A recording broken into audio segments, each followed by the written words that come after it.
तो रीवा जेल के अंदर में जो घटना घटी है उसके अंदर एक डेथ हुई, अभी कुछ दिन पहले कुछ लोगों को मारा पीटा गया, एक किस्म का एक्सटॉर्शन का गैंग चल रहा है। वहां पे पैसे नहीं दिए तो आपकी बुरी तरह से पिटाई। तो बहुत सारी डिटेल में हम नहीं जा रहे हैं, आज हम लोग इसको थोड़ा सा एक बोर्ड में जस्ट बोर्ड पर ऑन कर रहा हूँ, then we will listen to our test.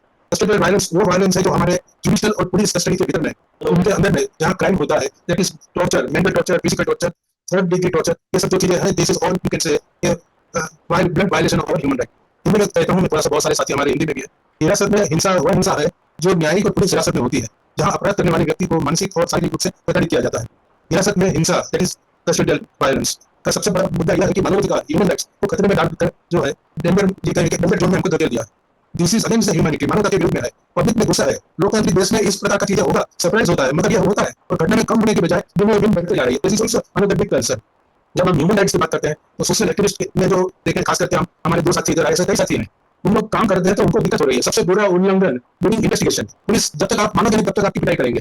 तो पिटाई से बचने के लिए यदि उसने कभी नाम में एग्री कर दिया, दस मारा, अंगूठा मारा, कुछ भी किया, कई बार तो ऐसा होता है कि मौत हो गई है, अंगूठा मार देते हैं और फिर बोलते साहब वो तो कबूल नामा कर दिया और बाद में उसकी मौत हो गई है। तो किस्म किस्म की घटनाएं, गिरफ्तारी के बाद अलग अलग किस्म की तकनीकें, जो थर्ड डिग्री जिसको कहते हैं हम, उसकी डिटेल में नहीं जाऊंगा। इसको न तो रिकॉर्ड होता है, न कोई जगह पे उसकी लिखा पड़ी होती है।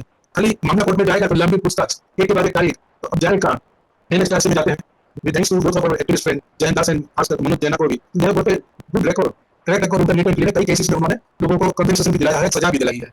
मैं थोड़ा सा इंग्लिश में भी बोल देता हूं sir. Main human right activist and social workers who have found that the worst violation of human rights take place during the course of an investigation when the police intervene to securing evidence, जबरदस्ती उसे evidence लेने के लिए, प्राप्त करने के लिए, to secure an evidence confession would resort to third degree torture। और these techniques of arrest और अदर रिकॉर्डिंग जो करते हैं उसको भी हम कह सकते हैं कि एक इंडिविजुअल लिबर्टी को प्रोलॉन्ग इंट्रोगेशन करके लोगों को परेशान किया जा रहा है, जिसमें हम पॉलिटिकली बात करना नहीं चाहेंगे, मगर अभी जो ईडी और सीबीआई और ये सब जो काम कर रहे हैं, this is also they are resorting to such method. अब मैं गवर्नमेंट की बात कर रहा हूँ, हमारे पार्लियामेंट में और उनकी 6 मई 2010 लोकसभा ने prevention of torture bill pass किया।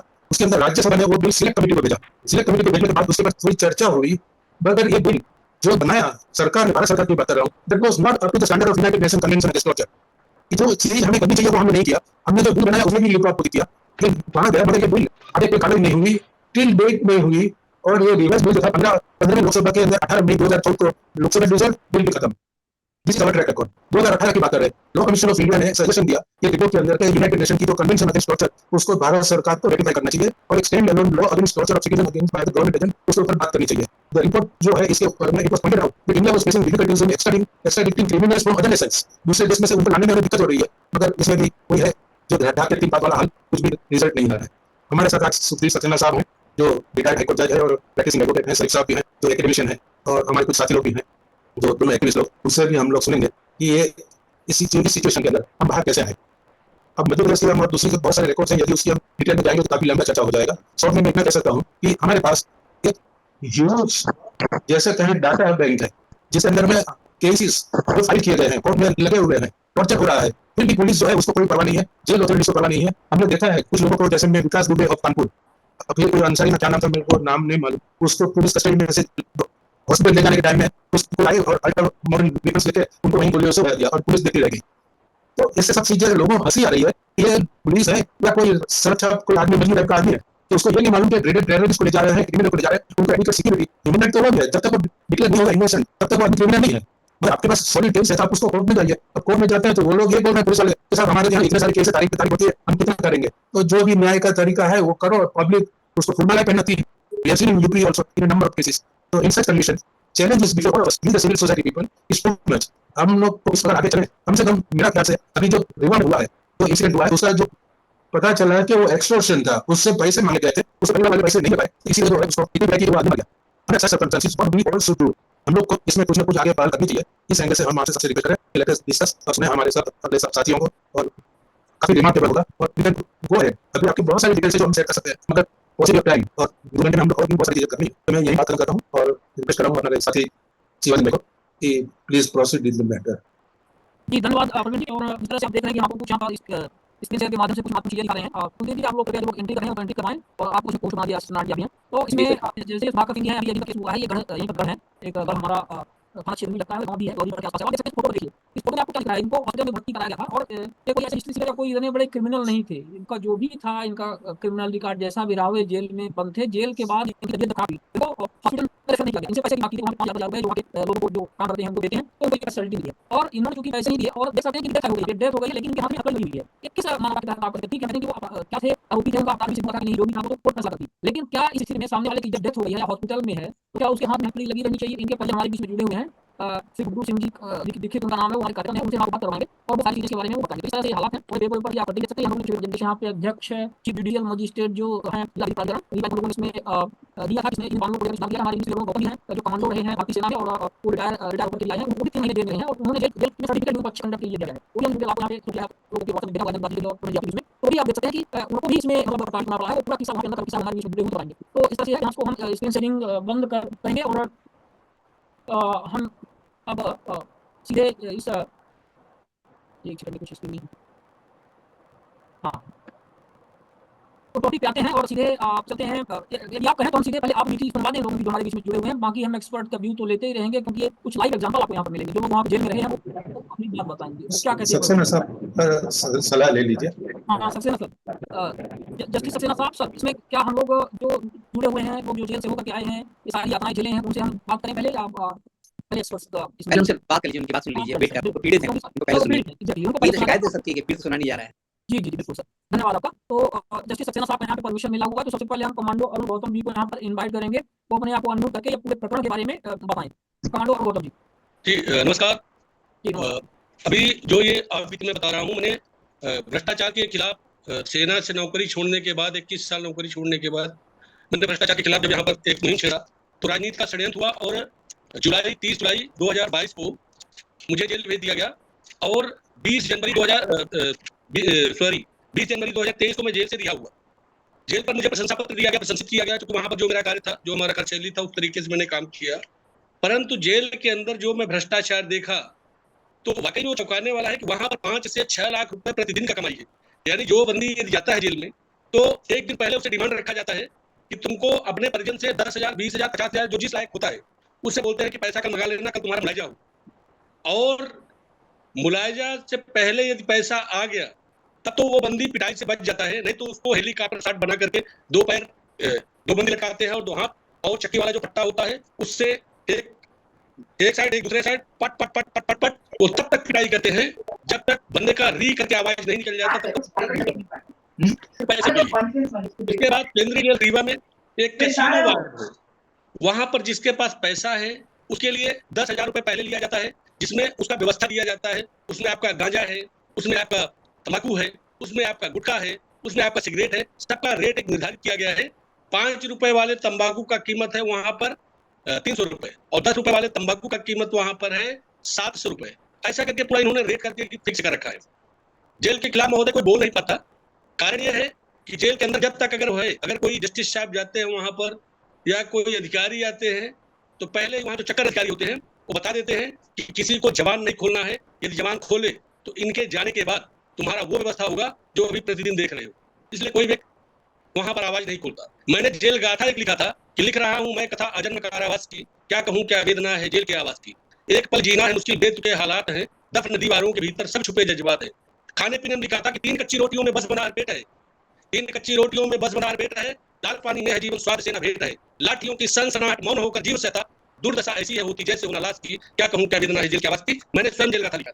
वहां के हालात देख करके, वहां के बंदियों की परिस्थितियां देख करके महोदय जेल में हर एक गुनाहगार नहीं जाता। कहीं कोई षड्यंत्र का शिकार होता है, कोई जमीनी विवाद का शिकार हो जाता है, कोई कहीं न कहीं कानून का किसी से उल्लंघन हो जाता है। हर एक व्यक्ति मर्डरिस्ट और रेपिस्ट नहीं जाते, परंतु वहां पर हर एक के साथ एक जैसे व्यवहार सिर्फ पैसा के लिए किया जाता है। मैंने भी जनवरी 2023 को जब जेल से बाहर आया तो मैंने 8 फरवरी को पूरा सबूत एकत्रित करने के बाद, जो मेरे से पैसा लेन देन हुआ था, अकाउंट में लेन देन हुआ था, पूरा सब डिटेल उसको कनेक्ट करके जितना भी एविडेंस था इनके खिलाफ उसको हमने पहले गौतम जी, जो आपको फाइल भेजी है वो मेरे पास पीडीएफ में है, मैं उसको एक-एक करके कर रहा हूं। आप बताते जाइए आपने वो कौन-कौन से वो डिटेल जो ट्रांजैक्शन आप लोगों ने किए हुए हैं, ठीक है? मैं आपको तो क्या हुआ, फिर हम लोग एक्शन प्लान पे बात कर सकते हैं। जी, फर्स्ट मैंने दीदी जेल को हमने पहले मोबाइल व्हाट्सएप के माध्यम से, आप देख सकते हैं, मैंने एक उनको चिट्ठी भेजा, मैसेज भेजा, महोदय आप केंद्रीय जेल में इस तरीके का हालात है और ये सब चीज हो रहा है। इसके बाद कोई खास रिस्पांस नहीं मिला तो हमने डीजी जेल मध्य प्रदेश से लेकर के प्रेसिडेंट ऑफ इंडिया, मानवाधिकार आयोग, नई दिल्ली में सब कुछ चिट्ठी लिखा और चिट्ठी लिख करके के साथ उनको मैंने प्रिंट किया, भेजा हमने। इसके बाद जब उन्होंने जब देखा कि हमारे से सुप्रीम ऑफ उस टाइम पर नवीन वजीर साहब थे, उन्होंने हमारे को मना किया कि आप मान जाइए, आप इनके खिलाफ मत करिए। तो मैंने बोला कि देखिए सर, ऐसा है कि हमको जो करना था 9 महीने लेने के बाद, 3 वोट लेने के बाद, सेना में जावाजी कदम हासिल करने के बाद, ये मेरे ऊपर बेतुका मुकदमा लगाया गया, तो हमने वो जेल में काट दिया। लेकिन जो जेल में अन्याय हुआ है, जो जेल में सब चल रहा है, इसके खिलाफ मैं आवाज उठाऊंगा। आप देख सकते हैं समाचार पत्रों में प्रकाशन हुआ था, उन्होंने हमारे को SC/ST एक्ट के तहत फंसाने के लिए जिस अधिकारी के खिलाफ हमने शिकायत किया था, विवेक मौर्य, उन्होंने हमारे खिलाफ हरगंज थाने में जाकर के एप्लीकेशन दिया सबके षड्यंत्र से कि कमांडो जब जेल में थे तो इन्होंने हायर व्यवस्था का मांग कर रहे थे, और जब मैंने देने से मना किया, इन्होंने मां बहन की भद्दी भद्दी गाली देते हुए मुझे जान से मारने की धमकी दी है। बोले हैं कि बाहर आओ कि मैं तुम्हें जान से मार। मैंने वहां पर 52 बामन आदमी जाकर के गिरफ्तारी का अपराध दिया SP ऑफिस नवीन मशीन किया। मैं बोला महोदय पहले सत्यता का जांच हो जाए, मैं पुनः जेल जाने के लिए तैयार हूं, लेकिन ये सच्चाई इसका सामने आए कि क्या वो अधिकारी से हमारी मुलाकात कभी हुई थी। जब विवेक लाल एडिशनल SP को उन्होंने जांच सौंपा, 4 घंटे में जांच हुआ और देखे कि CCTV कैमरे में पूरा खंगाले, हमारा उनका कोई मुलाकात ही नहीं हुआ। फिर उन्होंने हमारे को क्लीन चिट दिया, SC/ST और गर्माहट खत्म की। इसके बाद हम राजी पर थे, DG जेल मध्य प्रदेश अरविंद सक्सेना साहब आए और जेल का जांच किए, और जेल में जब दोषी पाए तो मात्र एक आदमी के खिलाफ उन्होंने कार्रवाई किया, जो प्रशांत सिंह चौहान थे, उनके खिलाफ उन्होंने कार्रवाई की, उनको अरेस्ट किया, और जो मेन भ्रष्टाचारी थे यानी सुप्रिंटेंडेंट ऑफ जेल थे उपाध्याय SP उपाध्याय साहब, ना उनके कार्रवाई की कोई, और ना ही जो आपके विवेक मौर्य के खिलाफ कोई कार्रवाई की, जो दूध अंडा बेचते थे, गोलियां वहां पर बेचते थे, कोरेक्स वहां पर बेचते थे हॉस्पिटल के माध्यम से, उनके खिलाफ कोई कार्रवाई नहीं की, और जब कोई कार्रवाई नहीं हुआ, लास्ट में नतीजा ये निकला कि गुड्डू सिंह पटेल को इन्होंने पीट के मार डाला, एक डेथ हुआ। इसके बाद एक और व्यक्ति थे, उनको भी पीट के इन्होंने मार डाला। आपके सामने अभी लेकर ये शुक्ला थे, शुक्ला जी को इन्होंने पीट के मारा, उसके खिलाफ जेल का घेराव किया, आंदोलन किया, और उसका भी नतीजा कुछ नहीं निकला। लास्ट में इन्होंने हार्ट अटैक हो गया, लिपापोती करके उसको भी खत्म कर दी है। अभी लेटेस्ट पैसा के लेने को लेकर के जो सुधाकर की मृत्यु हुई है, इसमें मैंने जेल का घेराव किया था, उसने आंदोलन किया, तो जुडिशियल मजिस्ट्रेट जब बोले कि मुझे आप जांच का मौका दीजिए, जांच का मौका मिला, अभी इनका भी रिजल्ट यही है हार्ट अटैक। यानी हार्ट अटैक एक तरफ उपाध्याय साहब बोलते हैं कि इनको हार्ट अटैक का ये पेशेंट 1 साल पहले से थे, तो 1 साल पहले से थे, इन्होंने TI सिंह को कोई जवाब मांगो, जानकारी मांगो तो जानकारी नहीं देते। इनसे अगर पूछो कि भैया 1 साल से जब इनका इलाज चल रहा था तो कहाँ इलाज चला, इनके पास कोई जानकारी नहीं। हार्ट अटैक अगर 1 साल से पहले था तो इनका इलाज होना चाहिए था, यानी इसको इन्होंने मार डाला। तो महोदय कई ऐसे वारदात हो रहे हैं जेल में, और जेल आज वो अंग्रेजों के जमाने से भी ज्यादा तानाशाही जेल में। एक जीवित व्यक्ति को जिंदा रहने के लिए क्या क्या चाहिए जेल में, वो चीज तो होना चाहिए, लेकिन इनके पास ये देखें कि सेविंग हुआ है कि नहीं हुआ है, परंतु बाकी जो व्यवस्था है उससे इनको कोई लेना देना नहीं। ठीक है कमांडो साहब, धन्यवाद कमांडो साहब, आपको यहाँ पे थोड़ा सा हम होल्ड करेंगे, फिर हम यहाँ पर गुड्डू सिंह दीक्षित जी जो हैं, कृपया अपने आप को अनम्यूट करके आप अपनी बात शॉर्ट में बताएं 5 मिनट में। अनम्यूट कर लें प्लीज। वो जो एक आपका म्यूट का वो बना हुआ है, उसको टच करें, म्यूट जहाँ लिखा हुआ है उसको टच करें आपने। आपकी आवाज नहीं आ रही है, एक छोटा सा माइक जैसे आकार बना हुआ है आपके मोबाइल में साइड में नीचे, उसको आप टच करेंगे तो वो खुल जाएगा। क्या है कि बहुत सारे लोगों को काम की आइडिया नहीं रहती है, नया इन्होंने साथ इंस्टॉल किया है। आपकी आवाज बिल्कुल नहीं आ रही है ना, आपका शिवानंद जी उनको पहले बोलिए स्क्रीन में टच करने के लिए, तब वो सिंबल दिखा देगा। हाँ अनम्यूट करिए, अनम्यूट, हाँ ठीक है, ये इसको समझ लीजिए, यहाँ से अनम्यूट होता है जो आपके पास बता रहे हैं, बोलिए। जी भाई साहब नमस्कार। नमस्कार भाई साहब। सर हमारे परिवार में जमीनी विवाद को लेकर विवाद हुआ, और ये 3 लड़के आराम से एक जगह बैठ जाइए, आप चलते हुए नहीं, हाँ बैठ जाइए, एक जगह बैठ के बताइए, आराम से बताइए। हम उसके तरफ से भी 3 थे और मेरे भाई भी यहाँ से 3 आदमी थे। और भाई साहब जमीनी विवाद हमारा बहुत दिन चल रहा था, वो पहले मेरे पिताजी को मारे, फिर मेरे को मारे। सुनिए, हेलो, हाँ मैं कह रहा हूँ आपको वो नहीं बनाना है, आपको जेल की बात बताना है। बात तो स्थान पे उसका फैसला हुआ नहीं होगा, जेल के अंदर क्या दिक्कतें हुई और कैसे आपके भाई की डेथ हुई, वो चीजें क्या रहेगा। भाई साहब मैं भी जेल में था, मेरे आदि 7 आदमी जेल में थे, हम लोग 5 प्रति महीना देते थे। 9 बार में अगर किसी को जाना है 1.20 महीना, जिस महीने का पैसा नहीं पहुंचा तो उसको सेल में कर देते हैं, प्रताड़ित करते हैं। और अगर मुलाकात गई है किसी को बोल देते मुलाकात तुम्हारी है, पैसा बोलो। हमने भाई साहब जब हमारे भाई का 1 महीना पहले तबीयत खराब हुई तो हम तमाम चक्कर लगाए SP साहब के और कलेक्टर साहब के पास, वो यहाँ भेजिए वहाँ भेजते थे। फिर मेरे को एक पुलिस वाले मिले शुक्ला जी, उन्होंने बोला फटाक से कोर्ट जाइए, कोर्ट से आपको दवाई करने के लिए अनुमति मिलेगी, क्योंकि हम जानते कुछ नहीं थे। फिर हमने कोर्ट से अनुमति ली, हमको अनुमति मिली, बोले कि यहाँ का सब सिस्टम है, भले अनुमति मिली आप पैसा जमा करो। हमने तुरंत मतलब 5000 विवेक मौर्य जी को दिए, 2000 एक पहले डॉक्टर थे आपके मिश्रा जी हैं, उनको दिए, राजकुमार मिश्रा जी को दिए। फिर मेरे भाई को संजय गांधी भेजे, फिर बोले कि आप पैसा और दे दो तो आपके भाई को 15 रोज अस्पताल में रहेंगे। हम बोले भाई साहब नहीं, हम अपना जमीन ग्रहण कर रहे हैं, बेच रहे हैं, हम आपको देंगे। और जब नहीं दिए भाई साहब तो मेरे भाई को बोले सब है ठीक है, और डॉक्टर से दबाव बनाकर विवेक मौर्य और जो पुलिस वाले थे जेल पुलिस को ले गई जेल। फिर मेरे भाई का 15 रोज पुनः तबीयत खराब हुई, तो हमने फोन किया, उनसे मिला के वो बोले कि भैया पैसा दे दो, नहीं हम जेल में मर जाएंगे, हमारी दवाई क्यों नहीं बुक कर रहे हैं। हम बोले हम किसान आदमी कहाँ से पाए, कैसे पाए। फिर हम उनका गोर पकड़ के रोकने लगे, मोरिया साहब का। हम बोले सर 1 तारीख को दूंगा, 10,000 रुपये 1 तारीख को दूंगा। जब मेरा भाई वहाँ नहीं पहुंचे, फिर मोरिया, सतीश चंद्र उपाध्याय और श्याम सिंह कुशवाहा, तीनों आदमी उसको मारे पीटे। जब वो बेहोश हो गया तो हमको फोन आया कि आपने पैसा नहीं भिजवा, तो आपके भाई बहुत मारे हैं। तो फिर जब वो अचेत हो गए तो उनको संजय गांधी, जब मर गए तो संजय गांधी एक दो इसमें ऐसा करके साथ देते हो। जब हमको फिर बताया गया कि भाई साहब आपका भाई बहुत बीमार है, बोल चाल बंद है, तो हम भी जेल में थे। तो हम बोले पैसा कारण मेरा भाई मर गया, यही रो रहे थे मेरा भाई मर गया, तुमको संजय गांधी आए। तब बोलते हार्ट का मरीज था, जबकि हार्ट के मरीज नहीं थे, हमारे भाई पूरे शरीर में चोट थी और एक भी मुकदमा नहीं था, उसका रिकॉर्ड भी अच्छा था और फर्जी मुकदमे फंस गया भाई साहब, उसको इतना मारी जब मर गया। संजय गांधी हॉस्पिटल ले आए और हम जाते हैं तुमको हमारे पत्र लेने, तो ना प्रमाण मिलता, हमको कोई रिकॉर्ड मिलता। और मेरा भाई मेरे 10 साल छोटा था, 37 साल का था, एक भी मुकदमे नहीं है, जमीनी बात था। तो कभी बम्बई कभी गुजरात कमाते थे, हम भी कमाते थे, नौकरी लगी नहीं। तो हम लोग इतना से पैसा जेल प्रशासन लिया है कि हम लोग अपनी जमीन आपको निकाल दिखा देंगे कि गांधी दर हम 6-7 लाख रुपए मतलब 1.5 साल में पैसा दे दिया हूँ। अगर 10,000 की बात थी तो मैंने 1 तारीख को बोला था कि हम 10,000 रुपए 1 तारीख को दूंगा, जिसके पास गहन कर रहा हूँ खेत, तो उनको 1 तारीख को बोला 1 तारीख को पैसा पहुंचवा दूंगा। और वो पहले एक मतलब 30/5 को मेरे भाई को मार कर ले आए और 31 तारीख को बोले तुम्हारा भाई मर गया। इतना पैसा सतीश चंद्र कमाते इतना कमाते हैं। और श्याम जो हुआ था, और सबसे जो फार्माडिक्स है, डॉक्टर भी नहीं है वो, फार्माडिक्स वो पूरा दूध दवाई हम भी खरीदते थे सर, हम बीबी के मरीज हैं, हम भी उनसे दवाई 3,000 रुपए प्रति महीने की दवाई लेते थे और बोलते थे साहब चक्कर आता है, गिर जाएंगे, हमको अंडा दे दो, दूध उसका भी पैसा बोलते थे, उसका अंडा का दूध का भी पैसा देते थे। और वहाँ खाना मिलता 3 रोटी वो भी कच्ची, और चावल इतना मिलता। मैं 2-3 बार वोट पकड़ के सतीश चंद्र उपाध्याय से रोए कि सर हमारा पेट नहीं भरता, तो बोले तुम इतना मोटे हो और कम खाओ। फिर बोले इसको और 2.5 रोटी दो, हमको 2.5 रोटी मिला सर, हम 8 महीना कैसे गुजारे हम जानते हैं। वहाँ खाना नहीं देते, जगह व्यवस्था लेना, जो गाय भी है सरकार की, वो सब गाय भैंस का दूध वही लोग खा पी लेते हैं। और हम लोगों को जो सड़ी सब्जी है जो मार्केट में सस्ती है वही लेकर जाते हैं, जबकि मीनू लिखा है, जिस तरह से बोर्ड में मीनू लिखा है सर, इस दिन ये खाना, इस दिन ये सब्जी, इस दिन ये दाल, वो नहीं करते। और जब कोई जज साहब जाएंगे, एसपी साहब जाएंगे, कलेक्टर साहब जाएंगे, उस दिन जेलर साहब को पहले बता देंगे, कोई बंदी अगर बोलेगा तो उसको गोल मिलेगा कर और हवाई जहाज पे मारेंगे और फिर लटवा देते हैं सर, हाथ गोड़ पकड़ के, 2 आदमी इधर 2 आदमी से मारता है, या तो बेहोश हो जाए या तो बीपी हो जाए, कोई डर के मारे कोई बोलता ही नहीं है जेल में कि हमको ये तकलीफ है सर, हमको कोई नहीं बोलेगा। ये बताइए सर, 3,000 बंदी है, 800 महिला बंदी है, किसी को समस्या नहीं, वो क्यों नहीं बोलते? इनके डर के मारे सर नहीं बोलते हैं। इतने अभी अपन टेक्निकल पार्ट में चल जाए। जी ठीक है, धन्यवाद गुड्डू सिंह जी। और हमारे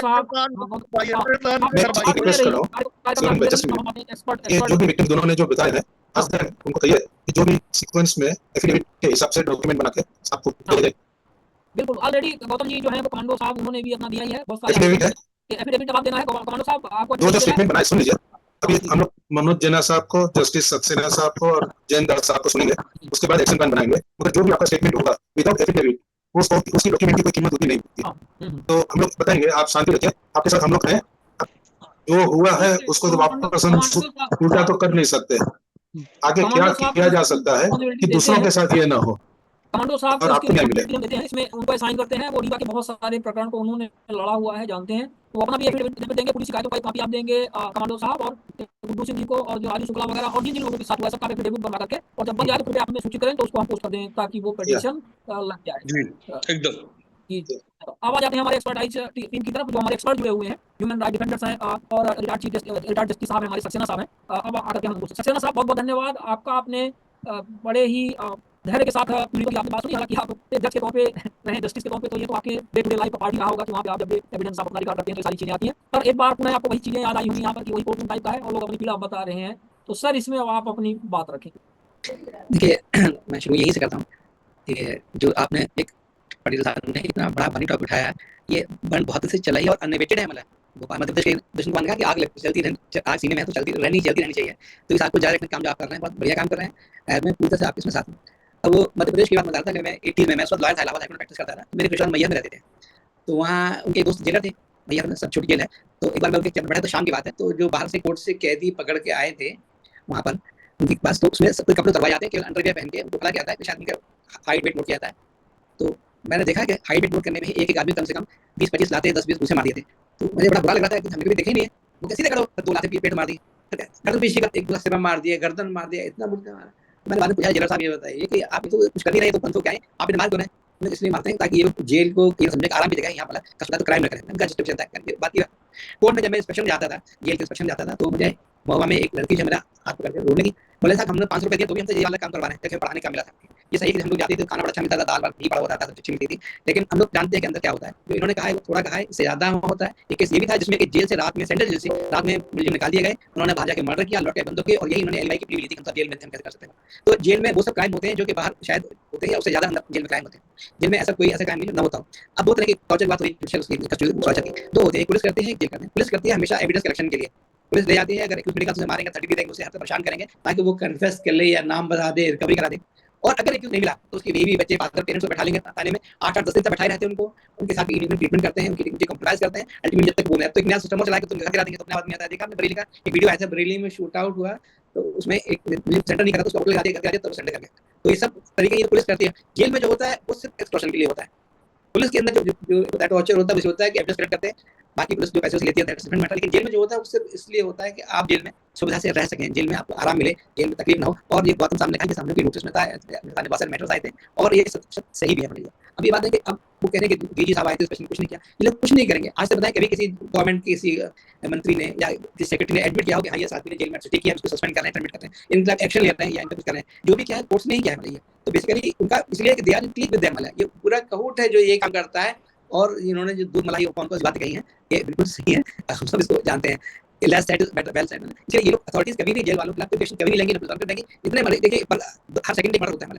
गुजरात की रिपोर्ट आई थी कि उसमें 75 जो मतलब 2022 में जो डेथ्स हुई थी वो जेल में हुई थी और 15 हुई थी पुलिस स्टेशन पर। 23 में 70 जेल में और 14 हुई थी पुलिस थाने में। तो जेल में डेथ्स का नंबर ज्यादा है, दैट शोज कि जेल में एक्चुअली इलीगल एक्टिविटीज होती हैं जिनमें प्रोसिक्यूशन होता है। और इसीलिए कितने पहले श्याम सुंदर वाले केस 95 में पेनिचर में जस्टिस के केस में कोर्ट ने 12 सुप्रीम कोर्ट ने कहा तमाम रिपोर्ट्स लगाई, लेकिन अल्टीमेटली इंप्लीमेंट नहीं करना है। इनके कहना चाहिए डेट बिफोर वो नहीं करते हैं, बॉडी वार्न कैमरास के होते नहीं है। और जब ये बाद में 20 साल बाद नंबर आता है बस उसका करने का टाइम मिला तो उसको विक्टिम कुछ नहीं मिला।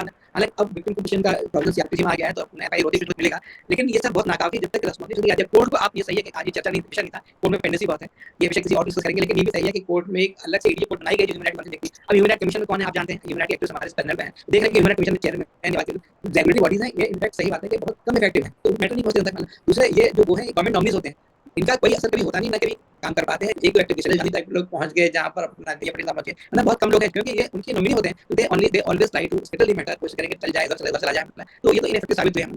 अब यह है कि कैसे किया जाए, क्या किया जाए, ये बड़ा परेशानी का विषय है। कोर्ट्स में तो हमेशा टाइम लगे बिकॉज पेंडेंसी बहुत ज्यादा है। ये किस नहीं प्राइमरी ड्यूटी तो गवर्नमेंट की है, प्राइमरी ड्यूटी तो पुलिस की है, प्राइमरी ड्यूटी तो जेल सुपरिटेंडेंट की है।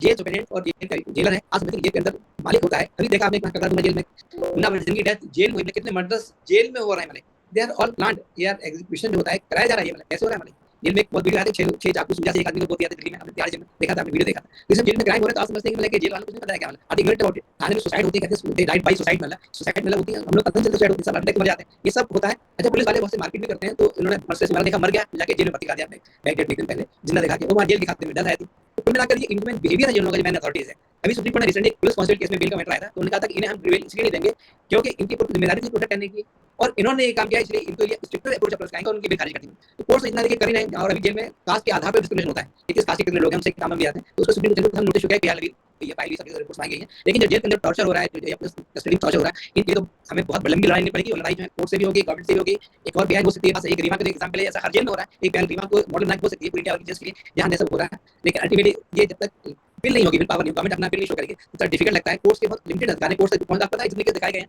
बस 76 केस बताए गए थे। ये वो है जो रिपोर्ट में है, बाकी रिपोर्ट ही नहीं होते हैं। बहुत से केस में जब तक प्रोटेस्ट ना हो, जब तक एमएलए एमपी ना जाए, जब तक ये कोर्ट ऑर्डर तब तक इस रिपोर्ट ना होते case, they die the natural death, मुल्जिम भी और केस भी। तो ये सब जो मतलब चीजें हैं जो फ्लैग्रेंट वायलेशन है, गवर्नमेंट ने रेटिफाई किया नहीं उसको।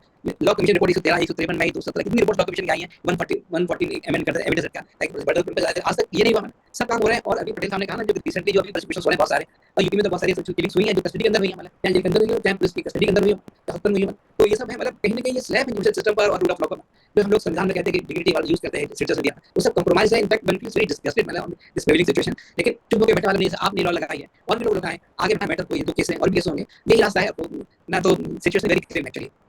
थैंक यू वेरी मच जी धन्यवाद जस्टिस सक्सेना साहब। और लेकिन इसमें सारी मतलब निगेटिविटी और सब के बावजूद जितना भी है, जितने भी मतलब इंटरेस्टिंग सिचुएशन है, इसके बावजूद भी हमें इसको लड़ना तो पड़ेगा और लड़ते रहेंगे हम लोग साथ हैं। लड़ाई में मैंने उस दिन भी कहा था कि लड़ाई में साथ है, आपको तन मन धन जैसा भी है हमारे तरह से साथ है। धन्यवाद। तो प्रवीण जी आगे हम जयंत कुमार दास साहब को इनवाइट करें और दास साहब इसमें अपनी एक बात। एक बात कहना चाहता हूँ। हाँ जी। Only take less than 1 minute. Law commission of India की जो मैंने बात किया था और अभी जस्टिस सक्सेना ने किया। अभी मैं 2018 की बात करता हूँ। लॉ कमीशन ऑफ इंडिया थोड़ा पढ़ लेता हूँ 3 लाइन में। They suggested in a report that India should ratify the United Nations Convention against Torture and pass a stand-alone law against the torture of citizens by government agents. ये report आज तक लागू नहीं हुई है। हम लोग का एक्शन पॉइंट में ये भी होना चाहिए कि when international law is there, government of India should ratify and join this thing. तब हम इंटरनेशनल प्रेशर भी बना पाएंगे। यार एक क्लियर ये भी हो सकती है। हाँ, मैं आपको पूरा डिटेल बना के दे दूंगा। जी, जी। या दूसरी चीज, टिल डेट आपने जैसा लॉ कमीशन की बात की, law commission is also recommended to the government against the torture and police custody etcetera. Total आज के दिन में मेरे ख्याल से रफली सेइंग 280 या ऐसा कुछ लॉ कमीशन ऑफ इंडिया ने after independence have submitted report to the government of India. इतने सारे रिपोर्ट 280 के करीब, उसमें एक्शन कितने में लिया? आई थिंक शायद ये भी नहीं होगा। This is the result. ये लॉ कमीशन एक मीटिंग करके खर्चा करोड़ों का खर्चा होता है। अभी तक लास्ट रिपोर्ट जो गया उसमें मैं स्टडी करा था, करीब वो सब मिला के देखो तो कई सैकड़ों करोड़ खर्चा किया। Where this money is going? ये खाली खाने पीने और घूमने के लिए है। Your recommendations are there but that recommendation are thrown into paper basket. ये कह सकते हैं जब आप एक्शन नहीं लोगे तो फिर लॉ कमीशन को ताला क्यों नहीं लगाते? पटेल साहब सॉरी फॉर इंटरप्टिंग, पता है अभी ये human rights commission Delhi national commission है, इसने सडनली यूपी में कुछ नोटिस भेजे हैं कि एक्शन लिया है। ये कब हुआ है? जब अब कोई एक्टिंग चेयरमैन नहीं है इस वक्त कोई। मैं बोलना नहीं चाहता हूं सर, आपने तो इशारा कर दिया था। मैं इशारा बोलना नहीं चाहता हूं। उसने हमारे मनोज कुमार सिन्हा और जयंत दास ने पीएचडी किया हुआ है। यस शिवानंद जी, हमें लॉ कमीशन से उम्मीद नहीं है। नहीं ना, या भी नहीं। जो भी उम्मीद है सुप्रीम कोर्ट से उम्मीद है कि उनके कहने पर शायद कुछ आगे बढ़े, but we can't say. Supreme court से दूसरी चीज हमको बोलना पड़ेगा, एक दरवाजा और राष्ट्रपति भवन का। सर पार्लियामेंट्री कमेटीज भी हैं, हम उनको भी ले सकते हैं। ये वो करेंगे, मगर प्रेसिडेंट ऑफ इंडिया को एक मेमोरेंडम यदि विक्टिम्स की तरफ से जाए तो ये कैसा हो सकता है? ये just I am putting a call. ये सही कह रहे हैं। या शिवानंद जी, जी जी प्रवीण जी आगे जयंत कुमार दास साहब को और फिर मनोज जी साहब हैं और पहले मनोज जी को बुलाएंगे, उनको हॉस्पिटल जाना है। मनोज जी को पहले बुला लें, इसलिए मैं आपसे पूछा था मतलब कि कोई उनके ब्रदर हॉस्पिटलाइज्ड है। हाँ ठीक है मनोज जी प्लीज। मनोज जी मेरा आवाज आता है? ये आ रहा बहुत है। जोर से आता है। दिल्ली से भी आता है। जी, सबको नमस्कार। आज एक जो महत्वपूर्ण विषय पर हम चर्चा कर रहे हैं, जो कस्टोडियल डेथ पर, खासकर जो आज का मध्य प्रदेश में जो रेवा में एक इंसिडेंट हुआ है, ये रेवा नहीं सारा भारतवर्ष में कस्टोडियल डेथ, चाहे जो सरकार भी हो, लेकिन ये कस्टोडियल डेथ हो, जुडिशियल डेथ हो, ये सब एनकाउंटर किलिंग हो, ये सब बढ़ता जा रहा है। तो ये मैंने भी आपका ये टोटल इंडिया का फिगर नहीं है, जो नेशनल ह्यूमन राइट्स कमीशन के पास डाटा है उड़ीसा का, मैं उनसे मैं आरटीआई के जो फिगर मांगा था 2000 से 2000 आई थिंक 20, अभी फिर लास्ट मैंने नहीं लिया है, जो इसमें करीब 2968 पुलिस कस्टडी में डेथ हुआ है। और जो प्रिजन जो जेल जो अभी बात करें, जेल का जो हालत के बारे में बताएं, करीब 30,912 30,912 ऐसा जो प्रिजन जो जेल के अंदर डेथ हुआ, और 3010 पुलिस एनकाउंटर में डेथ आई। उड़ीसा की मैं बात कर रहा हूँ, सारा इंडिया का फिगर आप जोड़ लीजिए तो लाखों में, शायद लाखों में पूरा। तो ये अभी चाहे जो गवर्नमेंट हो जाए, जो कमीशन हो, चाहे जो आया जाए, लेकिन ये हालत में काबू नहीं है। अभी रिसेंट कैसे है, जो अभी उड़ीसा में आप जानते हैं सरकार परिवर्तन हो गया, अभी डबल इंजन का सरकार आ गया, अभी बीजेपी का आ गया। लेकिन अभी रिसेंट है 3-4 दिन पहला कैसे है कि दलित वुमेन को, अब हमारे यहाँ के डिस्ट्रिक्ट है भद्रक डिस्ट्रिक्ट, वो थाने में गया था, लेकिन थाने वाले इतना उनको मैंने पिटाई किया और इनको टर्चर किया। तो ये अभी ये जो गवर्नमेंट बीजेपी गवर्नमेंट जो चिल्ला रहा था कि पुलिस हाई हैंडनेस को लेकर, एट्रोसिटी को लेकर, अभी इनके भी सरकार में भी ऐसा शुरू हो गया। तो ये अभी बढ़ता जा रहा है। तो मैं बहुत सारा करीब मैं आपको 20-25 ऐसा पुलिस कस्टडी का जो डेथ में जो इंटरवेंशन अभी किया था, अभी वो तो रिसेंटली ज्वाइन दास जी है, तो उनका पूरी में एक कस्टोडियल डेथ हुआ था बासड़ी साइड में, जो कि रमेश लास्ट में उनका जजमेंट आया, 7.5 लाख का कॉम्पेंसेशन आया। लेकिन उनका 2019 का एक केस था, तो वो एक लड़का था, उनका उदय पितामाता का एक लड़का था, वो समुद्र के किनारे वो उनका टॉय कुछ बेच के अपना गुजार कर रहा था, लेकिन उनको थाना में इतना 30 डिग्री दिया गया। वो दिन जो एसपी था अखिलेश प्रताप सिंह, तो उन्होंने ऐसा एक हैबिट बना रखा था कि शाम होने तक उनको, जब तक वो पिटाई नहीं करेगा, उनका डिनर हजम नहीं होता था। तो ये दिल्ली का रूटीन था। लेकिन उनसे तो वो भाई से कोई जर्नलिस्ट लोग कोई बोलते थे नहीं, कोई कुछ नहीं कहते थे, वहाँ के भी पूरी के लोग कुछ नहीं बोलते थे। तो ये उसका एटीट्यूड था। तो उनको क्या किया कि जब मैंने वो केस को इंटरवेंशन किया नेशनल कमीशन में, तो ये कमीशन ने उनको रिपोर्ट मांगा। रिपोर्ट में जो फोरेंसिक रिपोर्ट में उनको एक्सीडेंट दिखाया गया कि वो हम पुलिस गाड़ी को देखो भाग गया, वो कोई पत्थर से टकराया, फिर हम हॉस्पिटल ले वो हॉस्पिटल में उनका डेथ हो गया। बाद में जो ये कोरोना का समय है, जो एनएचएच के जो स्पेशल रापोर्ट थे विनोद अग्रवाल, वो आए थे, भुवनेश्वर आए थे, तो मुझे बोला कि आप आइए, उस केस में इन्वेस्टिगेशन सब करना है। तो मैं बोला कि अभी कोरोना में तो कोई बाहर से निकलता नहीं है। तो वो एक डीएसपी को पुलिस गाड़ी देकर भेजा, मेरे को लेके गए और पूरा मैंने डिटेल बुझाया कि ये कथित पर एक पत्थर डेथ है। तो उन्होंने जो फिर रिपोर्ट मांगा कि ये जो स्टेट फोरेंसिक रिपोर्ट में हमारा, तो उस तरह में हम थोड़ा आगे ऊपर का फोरेंसिक जान करना चाहते हैं, वो एम्स और पैरेलल कैटेगरी में तो फोरेंसिक करे। फिर जो फोरेंसिक रिपोर्ट आया उसमें क्लियर ये प्रूव हुआ कि टॉर्चर और correlative can not be ignored. तो इसमें ये प्रूव हुआ कि ये एक कस्टोडियल डेथ था।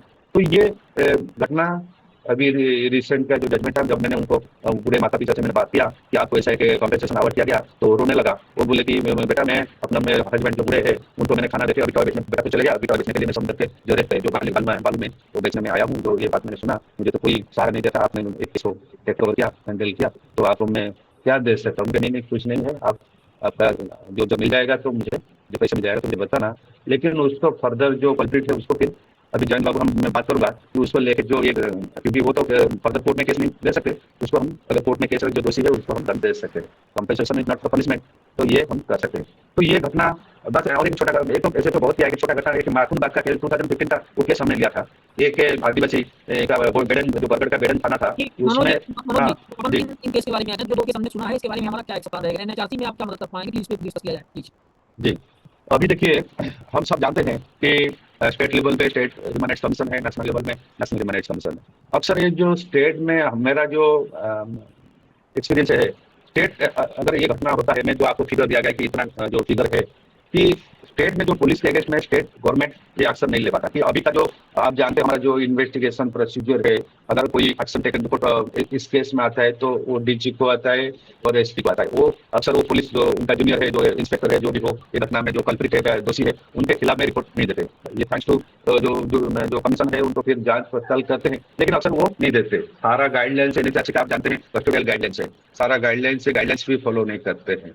अब जो भी विक्टिम को वो लेके जाते हैं कस्टडी में, अब जानते हैं वो कस्टोडियल गाइडलाइंस पे बिल्कुल फॉलो नहीं करते, भले ही 10 दिन रखे 15 दिन रखे उसमें टॉर्चर करे, लेकिन वो जब कोर्ट को फॉरवर्ड करेंगे एक दिन पहले उनका वो सब वो दिखाएंगे कि हमने अरेस्ट किया है, वो सब चार्ज जो केस डेंसिटी करके वो भेजेंगे। आप सब जानते हैं पुलिस का जो क्या रोल रहता है, लेकिन हम जानते हैं भी कि जो स्टेट जो ह्यूमन राइट्स कमीशन वो अक्सर पुलिस के खिलाफ में अक्सर इतना सख्त कार्रवाई नहीं लेता है, क्योंकि वो स्टेट ह्यूमन राइट्स कमीशन में अक्सर जो मेंबर होते हैं वो गवर्नमेंट के साथ ऑलमोस्ट मिला जुला रहते हैं, कि वो इतना वैसे तो अदर केस वो अक्सर ले लेंगे, लेकिन ये खासकर एनकाउंटर क्या केस हो, कस्टोडियल देता हो, वो फिर वो लेने में हिचकिचाहट होते हैं।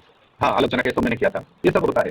तो इसमें नेशनल ह्यूमन राइट्स कमीशन का एक बड़ा रोल रहता है, लेकिन हम जानते हैं कि आफ्टर 2014 के बाद कमीशन का जो भी पहले तो कमीशन था थोड़ा बहुत हम गर्व करते थे कि कुछ काम होता था, लेकिन आफ्टर 2014 ये थोड़ा ये कमीशन का जो हालत अभी ना कहने का बराबर है। अभी हम जाते हैं देखते हैं, लेकिन ये सब कमीशन का हालत ऐसा ही है। फिर भी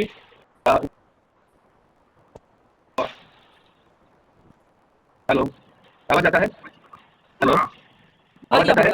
हाँ, ये फोन आ जाता है ना, मैं एक्चुअली मेरा लैपटॉप में कनेक्शन नहीं हो पाया, ये तो फोन आ जाता है फिर काटना पड़ता है। ठीक है, ये लेकिन ये फिर भी एनएचआरसी का फिर भी वो हम जैसे रिसेंट केस पूरी का केस में वो तो फिर जजमेंट किया, तो उसमें हम जानते हैं फिर भी अगर हम सब मिलकर उसमें दबाव बनाएंगे कि वो सारा गाइडलाइंस का वो पालन करे, ये सब चीज ये सब कस्टोडियल का ये सब हो रहा है, खासकर जो पुलिस स्टेशन में जो गाइडलाइंस है उनका क्लियर एनएचआरसी का सुप्रीम कोर्ट का गाइडलाइंस है कि जो कस्टोडियल गाइडलाइंस हर एक थाना में उसको उचित करना चाहिए, लेकिन वो फॉलो नहीं करते, ताकि वो इसको फिर हम जो ह्यूमन राइट्स डिफेंडर होते हैं, जो सब आते हैं होते हैं, सब अगर मिलके जो गाइडलाइंस फॉलो नहीं हो रहा है उसमें पर हम दबाव बनाएंगे सरकार को, स्टेट गवर्नमेंट को मिलेंगे कि ये सब हो रहा है, इतना केसेस है और ये सब नहीं हो रहा है, तो उस पर हम लोग दबाव बना सकते हैं। हेलो हेलो हेलो हेलो, तो इस पर हम सबको बाकी म्यूट कर दीजिए। हाँ, अब आप लोग बीच में अनम्यूट करके और वही जना करें प्लीज, है ना?